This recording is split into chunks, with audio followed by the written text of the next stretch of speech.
আসসালামু আলাইকুম। আপনাদের জন্য নিয়ে আসলাম নতুন একটা ব্লগ। দেখতেই পাচ্ছেন আমাদের ধানগুলোর অবস্থা।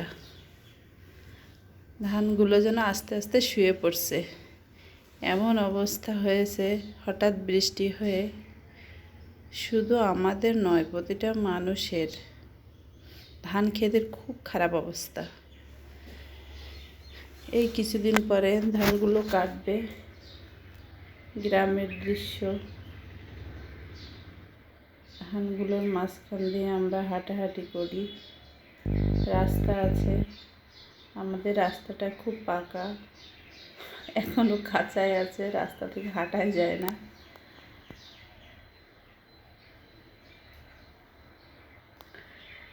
আমাদের ধানগুলো একেবারে আমার বাড়ির পাশেই।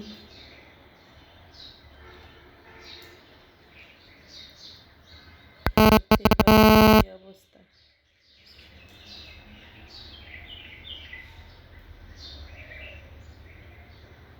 সকালবেলা তুলেছি, সকালবেলায় কুয়াশা, আস্তে আস্তে ঠান্ডা পড়ে যাচ্ছে। ঠান্ডার দিন সকালবেলা ঘুম থেকে উঠলে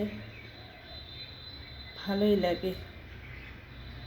সূর্যের প্রথম কিরণ,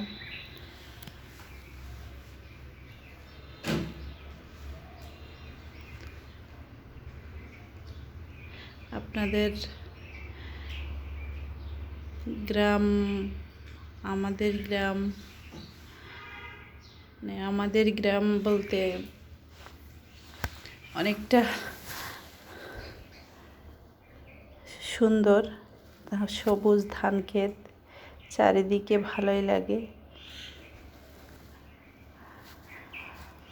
এই যে দেখেন,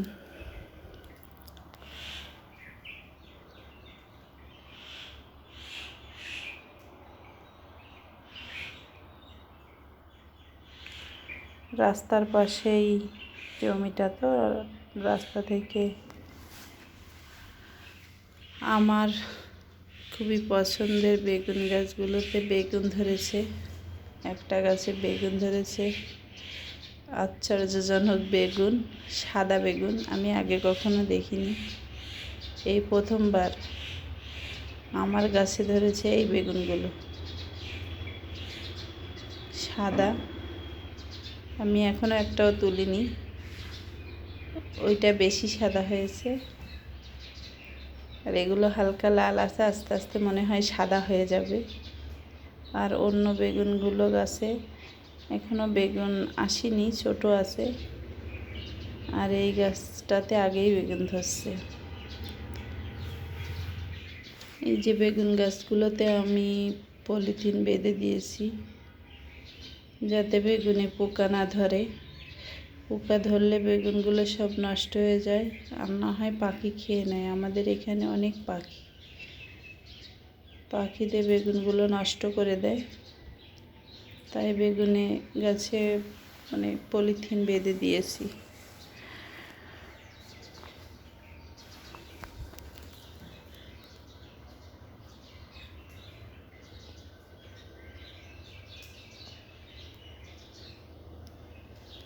প্রতিটা গাছেই পলিথিন দিয়ে দিয়েছি। পলিথিন আপনারা দিবেন, বেগুন নষ্ট হবে না। যেগুলো বেগুন ধরবে ওগুলোই খেতে পারবেন ইনশাআল্লাহ।